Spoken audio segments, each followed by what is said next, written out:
Alright, so hi everyone, my name is Eder, and in today's video I'll be discussing 10 Easter eggs that I found in Netflix's Resident Evil Infinite Darkness. Also, if this is your first time here, consider subscribing because I consistently talk about everything that has to do about Resident Evil every single week. So, Easter egg number 10. So this is actually in episode 1 at 6 minutes and 17 seconds. The Ace of Spades is mentioned as the name of Leon's helicopter, which is also the same name used to refer to a building that had UN hostages almost 7 years later when Chris was in China in Resident Evil 6. Easter egg number 9. So at 12 minutes and 31 seconds, Leon actually says shoot them in the head just like he did in the first CGI movie in Resident Evil Degeneration when he was talking to the SR team or the Special Response Team guys. Easter egg number 8. So at 19 minutes and 36 seconds, we see pictures of Ashley, and it looks like Ashley might be the only family that President Graham has. Easter egg number 7. So at the start of episode 3, the house looks very similar to the Resident Evil 7 house, and it's also funny that later on in that episode, at 13 minutes, there's actually a black officer that shows up and questions Claire on the scene, which is a slight nod to the black officer that dies in the garage in the events of Resident Evil 7. Easter egg number 6. At 1 minute and 38 seconds of episode 3, Claire gets attacked by a bat, just like she does several times in Resident Evil Code Veronica X. It seems bats just can't get enough of Claire. So Easter egg number 5. So at 2 minutes and 16 seconds, there's actually a shotgun that's on the floor that's pointed upwards, which is actually very similar to how you headshot zombies in Resident Evil 1. And correct me if I'm wrong, but I actually think it's the same for Resident Evil 2 and Resident Evil 3, though I haven't played those games in quite some time. Though in this case, this one is actually pointed upwards and towards the guy that shot the shotgun. So one could simply say that he literally headshotted himself. Easter egg number 4. So at 4 minutes and 30 seconds, in the interior of Shen Mei's grandfather's mansion, it looks very similar to the interior design in the mansion in China when you play as Jake and Sherry in the events of Resident Evil 6. Easter egg number 3. So at 22 minutes and 15 seconds, Claire grabs a lamp that's very similar to the scene in Resident Evil Degeneration where she grabs an umbrella to use as a weapon. Both are very ineffective weapons to use in these different situations, though of course holding something is better than nothing. And in Resident Evil Infinite Darkness, it ultimately proves to be useless as Claire gets knocked out from behind. But it is funny that Claire grabs whatever's around her to survive, and it just goes to show that Claire's character hasn't changed, and I like how they're keeping the continuity. Easter egg number 2. So in episode 4 at 3 minutes and 52 seconds, the lab looks incredibly similar to the lab in Resident Evil 5 where you're in that elevator that spins or spirals upwards. And right before we get to the last Easter egg, we do have some honorable mentions. So at 22 minutes and 38 seconds of episode 1, we actually do see Piers Nivens.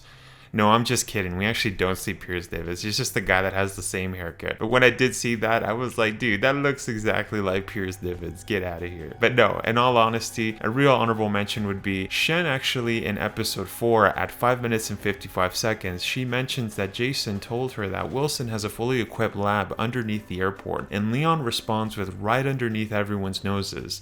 Typical. And that's actually referring to how the lab in Resident Evil 2 was also underneath Raccoon City and how nobody noticed it. And now we get to the last Easter egg at 23 minutes and 06 seconds, and the final episode we actually have mention and a look at Tricell, and we find out that Tricell is the pharmaceutical company that's actually been supplying Senator Wilson with the inhibitors. So those are all the Easter eggs that I was able to find in Resident Evil Infinite Darkness, but let me know down in the comments if you guys found any others. And as always, if you guys enjoyed the video, make sure to knife that like button, and if this is your first time here, consider shooting the subscribe button in the face, and remember to punch that notification bell so that you guys never miss a video. And just like I mentioned at the start of the video, I consistently post about everything that has to do about Resident Evil, which includes news, theories, reviews, let's plays, and lore videos. And so if any of those topics interest you, then consider joining the Project Wesker family. Just so you guys know, this channel is supported by Patreon and Buy Me a Coffee. So make sure to check the links down below in the description, especially Patreon,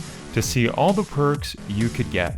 And remember, don't worry if you're unable to sponsor the channel. Your support on YouTube and Instagram is just as important. So I just want to say thank you so much for watching, enjoying, and sharing my content. And I'll see you guys in the next one.